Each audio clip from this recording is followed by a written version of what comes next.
자, 대통령의 발자취를 하루 정도 늦게 이제 우리가 따라가야죠. 이집트에서 여러 가지 사업들에 대한 또 하나의 외교 성과, 우리 세일즈 외교로 성공하고 오셨는데, 이건 이집트 측이 나서가지고, 예상치도 못했던 것까지 한국에 부탁해 오는 것까지 합쳐가지고 또 성대한 엄청난 성과를 거두셨다고 합니다. 먼저 이집트 관련한 내용부터 정리하고 시작하겠습니다. 네. LCC 이집트 대통령이 우리 기업에 3조에서 4조 원대의 카이로 공항 확장 공사 및 운영 참여를 제안했습니다.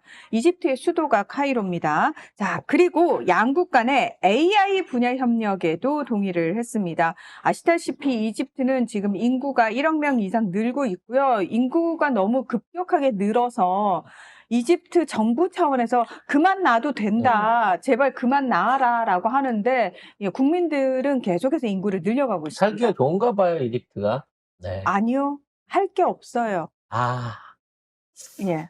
아무튼 중요한 건 이집트가 이제 카이로 공항을 확장하려는 이유는 뭐겠어요? 결국은 항공산업을 통해 갖고 외국인 관광객을 많이 유치하고 싶다는 마음인 거죠. 이집트는 원래 사실 관광 대국이잖아요. 네. 그런데 이번에 정말로 세계에서 가장 큰 규모의 박물관도 네, 사실은 대박물관이라고. 그렇죠. 그런 차원에서 이제 만든 거죠. 그리고 이제 전 세계에 빼앗긴 수많은 이집트 유물들. 예. 이집트 미라가 이집트보다 유럽에 더 많잖아요. 예, 그런 것들 다 찾아와야죠. 우리도 좀 비슷한 상황이기는 한데, 아무튼, 이집트의 어떤 미래 부활을 관광업 내지는, 교통 인프라 구축에 걸고 있는데, 사실은 제일 큰 핵심이 공항인 거거든요. 공항이요. 그동안 이집트의 인프라 사업들은 사실상 유럽이 거의 독일이 독점하고 있다시피 할 만큼, 유럽 의존도가 높았는데, 제일 큰 공항을 그동안 해오던 유럽 국가들이 아닌 한국에 이걸 의존해 왔다라고 하는 거는 제가 볼 때 한 3가지 정도의 의미가 있을 것 같아요. 일단 한국의 공항 건설 능력을 높이 평가하고 있다. 왜냐면 전 세계에서 가장 수익률을 많이 내는 공항이 우리나라 인천공항 아니겠습니까? 수익률을 떠나가지고 그 시설이라든지 깨끗함이라든지 친절이라든지 효용성 부분이라든지 모든 부분에서 사실 세계 1위 공항이잖아요. 그렇죠. 안정성도 1위고 서비스 맞아요. 품질도 1위인데다가 우리 공항도 똑같이 바다를 매립해서 지었는데도 불구하고 지금 그렇게 공항 운행을 하고 있는 동안에 이 바닥이 안 꺼지는 매립 공항은 이게 우리가 유일하다고 합니다. 무서운 얘기 하지 마세요. 일본의 바닥이 나리타 공항 꺼지다니요. 같은 경우에는 심한데 15m까지 침각을 했는데도 불구하고 간사이 공항, 나리타 옛날 공항이거든요. 아유, 우리 일본 전문가 예, 두한 PD님 계시니까. 간사이 공항 같은 경우는 매립을 비슷한 시기에 했는데 심한 곳은 15m, 작은 곳은 2m 가까이 가라앉아 갖고 실제 활주로에 이 바닷물이 차 있을 정도로까지 지금 문제가 되고 있는데 모래땅으로 돼 있는 이집트 입장에서는 지금 한국이 매립지 공항으로 수십 년째 2cm도 안 가라앉고 유지를 하고 있다. 이거 자체가 굉장히 혹한 기술일 수 있다고 봐져요. 자, 두 번째로 재정적인 부분에 있어서 한국의 재정적 지원과 투자 그리고 공동사업을 끌어갈 수 있는 여지가 많다라고 판단하고 있는 것 같습니다.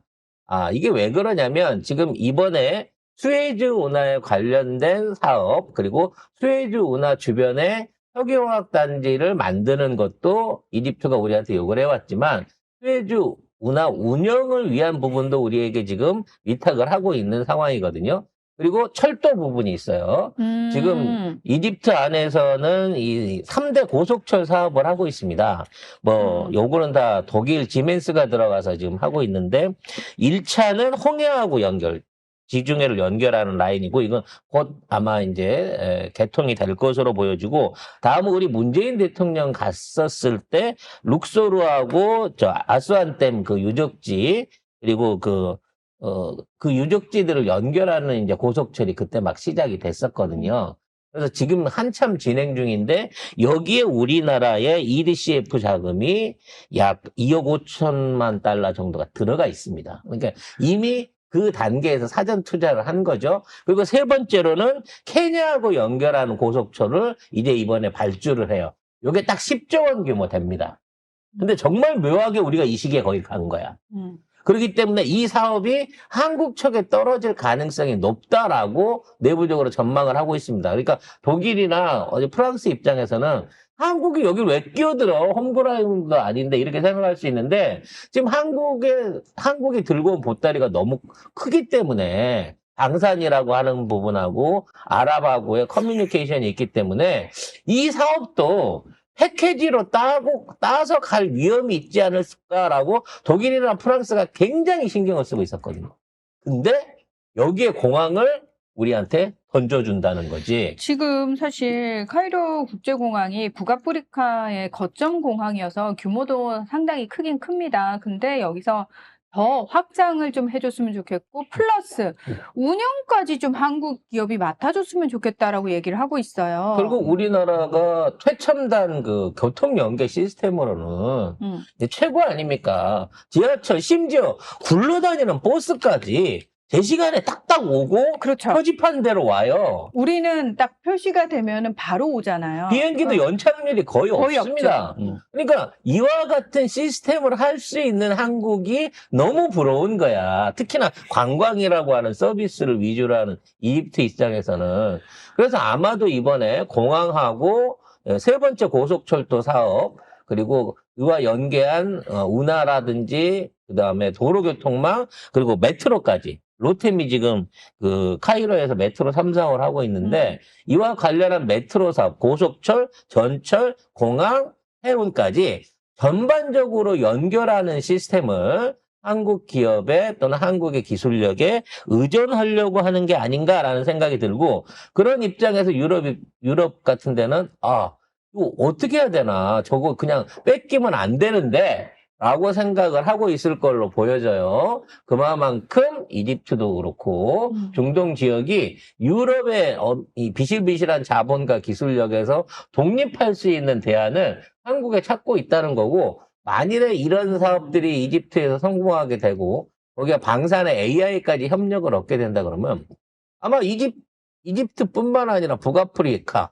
아니 아프리카 중동권 국가들 모두가 한국하고 손잡기 위해서 다 저요 하고 줄을 설 것으로 보여집니다. 그리고 이게 제안에 운영까지 포함이 됐잖아요. 그렇죠. 그러니까 운영권을 우리가 가진 거는 돈을 우리가 가진다는 거랑 똑같은 겁니다. 이게 약간 중국이 항상 인프라 1대1로 들어갈 때, 야, 빚 못 갚지. 그럼 이거 운영권을 우리가 가질게 99년 동안. 항상 이런 식의 양아치 짓을 했거든요. 근데 이집트가 아예 운영까지 그러니까 저는 이 부분이 굉장히 의미심장하다고 생각하는 게 뭐냐면, 지금 이집트 내부는, 관광 갔다 오신 분들이 항상 얘기하시는 게 뭐냐면은 이 시스템이 안 돼 있어요. 이집트 사람들이 뒤통수도 많이 치고 처음에는 분명히 낙타 태울 때는 야, 너 5달러만 내면 돼. 그런데 태우고 나서 갑자기 이게 10달러. 아니 제 동생이 그러더라고요. 그래서 제 동생이 막 싸웠다 그러더라고요. 일단 승차비 5달러인데 하차비 20달러. 그러니까 너 내리고 싶어? 내리고 싶으면 돈 더 내. 이거 아니 실제로 이런 일이 너무 많아서 이집트 정부가 그런 거 하지 말라고 해도 사실 사람들은 뭐 어떡 거야? 네가 그걸 다 단속할 거야? 그러니까 이집트 정부 입장에서는 이걸 다 컨트롤이 사실 안 되는 거예요. 그러니까 왜냐하면 나라 자체가 제가 그랬잖아요. 독재 국가를 거쳐가지고 아랍의 봄 때 잠깐 투표 한번 했는데 그 대통령을 지금 이 LCC 대통령이 쿠데타로 끌어내려가지고 독재를 하고 있단 말이에요. 사실 그런 상황에서 이게 되겠냐고 민주적으로 되겠냐? 안 된다는 거예요. 그래서 정부가 관여할 수 없는 부분을 아예 그냥 외국 기업에 맡겨가지고 니들이 그냥 이거를 깨끗하게 해달라. 그래서 사실 이제 우리는 큰 축은 아랍에미레이트에서 이미 150조. 1000억 달러, 150조 원 규모의 그 성과를 이미 얻었다라고 생각하고 정말 가벼운 마음으로 이집트를 갔어요. 그래서 뭐 이번에 철도 3호선 고속철 3호선 하신다는데 이번엔 한국과 한번 써보시면 어떻겠습니까? 그 얘기만 하고 가려고 그랬는데 갑자기 여기다가 공항도 해주시고요. 그리고 우리 그 수에즈 운하 쪽에 화학단지 전반적으로 하나 지어주시면서 이 철도부터 전부 연결한 교통 시스템의 앞으로의 현대화와 관리까지 좀 해주시면 어떨까요? 라고 얘기가 나온 거예요. 그러니까 대통령 입장에서도 그렇고 기업가들 같은 경우에도 우리가요? 라고 얘기를 하고 있는 참인데 이 얘기는 물밑에서 사실 이런 부분과 관련된 얘기가 확실하게 안 됐던 안 돼 이야기예요. 있는 상황에서 갑자기 훅 들어온 거예요. 그러니까 지금 그렇죠. 이집트 건하고 얘기는 자, 돈은 누가 낼 것이며 규모가 얼마가 될 것이며 그렇죠, 이런 그렇죠. 것들에 대한 이 실무적인 집행이 굉장히 필요해요. 그러니까 아마 대통령 귀국해 오시겠지만 기업 담당자들은 이집트랑 한참 회담을 해야 될 겁니다. 아니, 하고 있다가 이제 이집트 지나고 이제 갑자기 이제 얘기가 생긴 거잖아요. 그렇죠. 그러니까 얘기를 계속 하고 있었던 네. 거예요. 계속. 그 이후에 추가로 된 이후에. 거를 이제 얘기들을 계속 해야 되는 입장인 거예요. 대통령이 가고 나서부터. 여기다가 추가로 던진 게 지금 말 안 나고 있는, 말은 있지만 아무튼 우리가 액면으로 계산할 수 없는 게 첫 번째로 일단은 방산이 있단 말이에요. 그래서 일단 이제 걔네들은 이 K9에 완전히 꽂혔기 때문에 K9 우리가 생산해가지고 생산 기지 세우고 싶다는 얘기를 했는데 이번에 갑자기 FA50으로 전체적으로 비행기를 다 바꾸겠다는 거야. 그리고 거기에 따라 있는 무기 시스템도 다 FA50으로 한국산 무기들을 연동해가지고 다 붙여갖고 운영을 하겠다고 하면서 그럼 KF-21 나오는 것도 저희가 좀 살 수 있을까요? 라고 또 손을 얹기 시작한 거란 말이에요. 그래서 이쪽 안에서 공군력에 관련한 모든 부분들을 지금 한국하고 진지하게 다 얘기를 하고 있다고 하고 있는 거고, 그러면서 AI 산업에 관련해가지고 이집트에도 충분한 그 AI를 교육하고 활성화시킬 수 있는 젊은층 인력이 있으니 아프리카와 중동 쪽에 가는 AI 인력들을 키워내는 교육센터 내지는 인재 양성의 장소로 한국하고 이집트의 교육기관을 연동해보자라고 하는 얘기가 지금 나오고 있다는 얘기예요. 그 이집트는 지금 기사에 나온 거 보니까 FA50 100대 도입. 나 1000대인 줄 알았네. 하도 천천해가지고. 다 모아갖고 이게 3,000대 가는 거예요. 늘었어. 1000대가 또 늘었어. 어쨌든 100대 도입 협상이 뭐 된다고 하니까. 그리고 그리고- 현지에서 또 70대나 생산을 한대요. 그리고 요게 되면 요거 이제 FA50을 타면 KF21은 그냥 타도 될 수 있거든요. 조종사 양성 없이 그냥 똑같은 조종관이라서 그냥 바꿔 타면 된단 말이야. 그러니까 FA50에서 조금 더 첨단화된 네. 게 KF21이잖아요. 약간 이제 조종 성능이 그 AI화 되는 게 이제 KF21인데 그렇죠. KF21로 자동으로 옮겨 타겠다는 거야. 그래서 1세대가 아닌 2세대, 공대지가 가능한 레벨의 KF21 같은 경우를 다른 모든 국가들이 다 노리고 있는 거예요, 지금. 여기에 동참을 하겠다는 겁니다. 그리고 뭐 이제 탱크도 겁나게 지금, 탐을 내고 있는 상황이기도 하고요. AI도 이 사업을 하고, 똑같이 말씀드린 대로 하고 있습니다. 그리고 또 하나의 매우 중요한 그 사업으로 들어가고 있는 게 수자원 관리 사업입니다. 신시성님께서 이집트 과욕 아닌가요? 돈이 있나요? 다 외상인가 하셨는데. 그 부분인 거죠. 그렇죠. 이제 이집트는 임대업을 조만간 크게 하게 될 겁니다. 임대업. 네. 그러니까 노는 땅에다가 근데 그 노는 땅이 다 사막이에요. 그게 그 노는 땅에다가 네. 신도시를 지어가지고 팔레스타인 난민들을 수용하면서 월세를 사우디한테 받는. 야, 이거 완전히 논하는 장사죠. 이 땅 주인은 땅만 대고 있으면 집은 와서 지어주고 거기에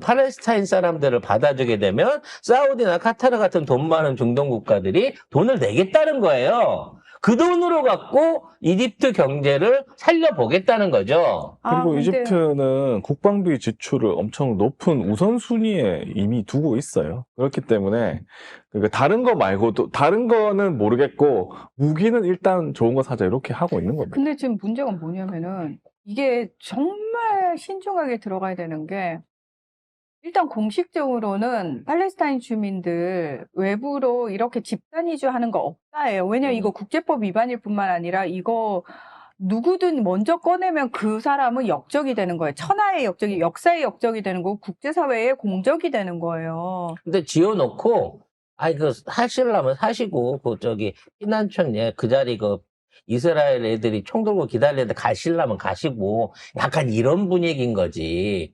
이 자발적은 아니지만, 어쩔 수 없이 유입할 수밖에 없는 방식으로 그쪽으로 끌어들이려고 하는 게 그냥 지금에 있는 상황인 거예요, 그러니까 얘네들은. 그러니까 이집트가 물밑에서 미국하고 이스라엘하고 사우디하고 이런 식의 합의를 했는지 모르겠지만 이거 굉장히 심각한 사안이기 때문에 사실 이거는 사실 이거 되면 안 돼. 왜냐하면 팔레스타인인들이 그렇게 싸우고 다른 나라로 넘어간 난민들조차도 자손들까지 난민 지위를 계속 유지해요. 그 나라 국적 안 따요. 요르단으로 가고 이집트로 가고 해도 레바논으로 가고 해도 계속 난민 지위를 유지하는 이유가 뭐냐면은 자신들이 조상들이 수백 년, 수천 년간 살아오던 땅으로 돌아가겠다는 의지가 되게 강한 민족이에요. 팔레스타인인들이.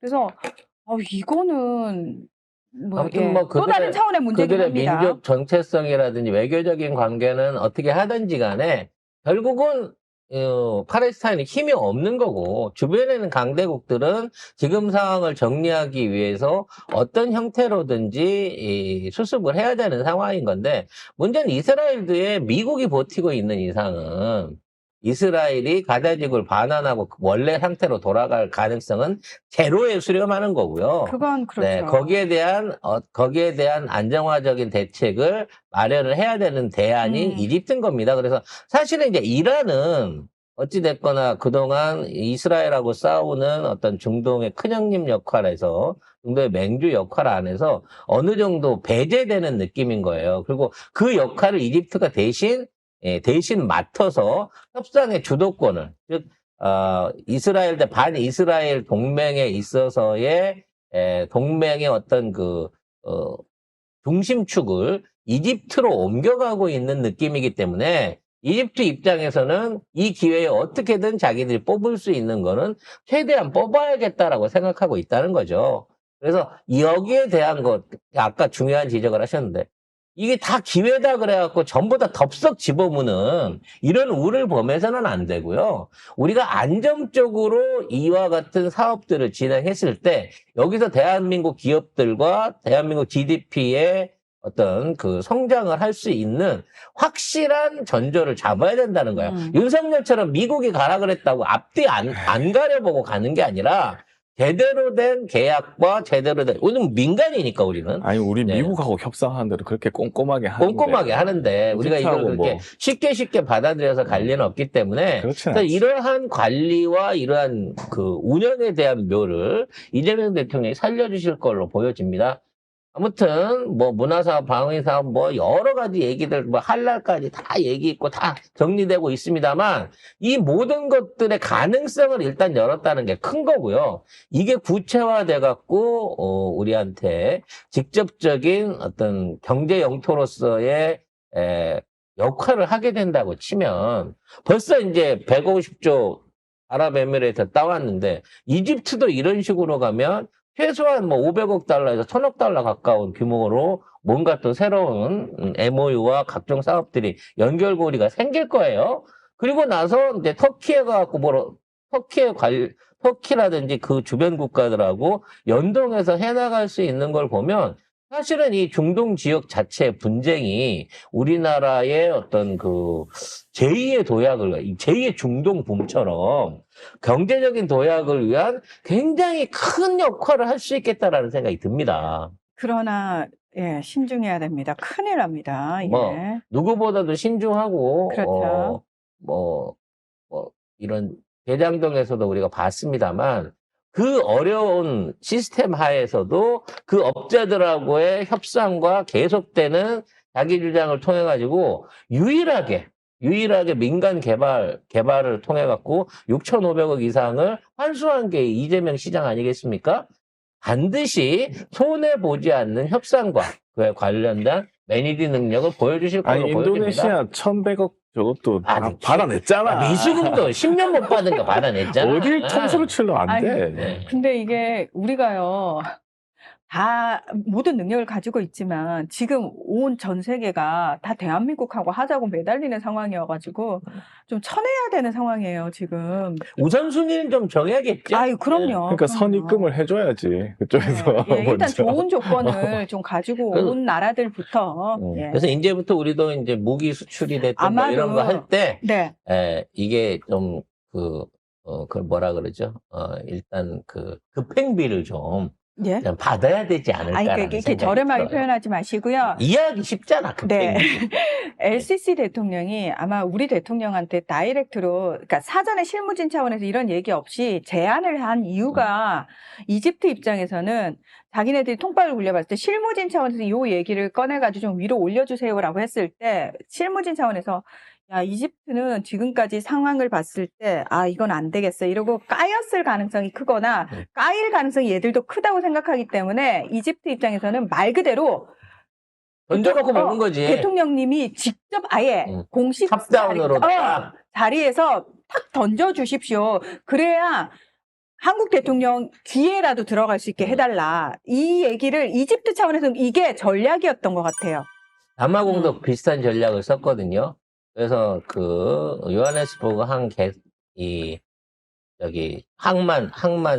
그 재개발부터 시작해갖고 남아프리카 철도까지 얘기를 하려고 짐바브웨랑 그 나미비아랑 다 모아갖고 이번에 대통령 기다렸잖아. 근데 깔끔하게 네, 안 됩니다. 네, 깔끔하게 그쪽은 쌩을 까셨어요. 안 됩니다. 예. 돈 안 갖고 오는데 어떻게 하겠어? 그리고 응? 돈의 문제가 아니고 거기는 지금 정치적 불안정성이 너무 크기 때문에 우리 기업들의 안전을 담보할 수가 없습니다. 사실 기억나시나요? 지금 아프리카 전역에서 거의 전역에서 뭐 쿠데타 일어나고 정치적 불안에 의해서 막 반정부 시위 일어나고 이러면 과정에서 우리 LG전자 털렸어요. 사람들이 들어와가지고 LG전자 재고품 다 가져가고 이거 난리 났었단 말이에요. 그러니까 그런 것들이 담보되지 않는 국가들에 함부로 우리 기업들을 내몰 수가 없습니다. 그리고 그 기업들 지키자고 중국처럼 인민해방군 따라 들어가잖아요, 중국은. 우리가 우리 군인을 또 파병할 수는 없어요. 그렇기 때문에 그 부분은 아주 단호하게 가야 되는 부분입니다.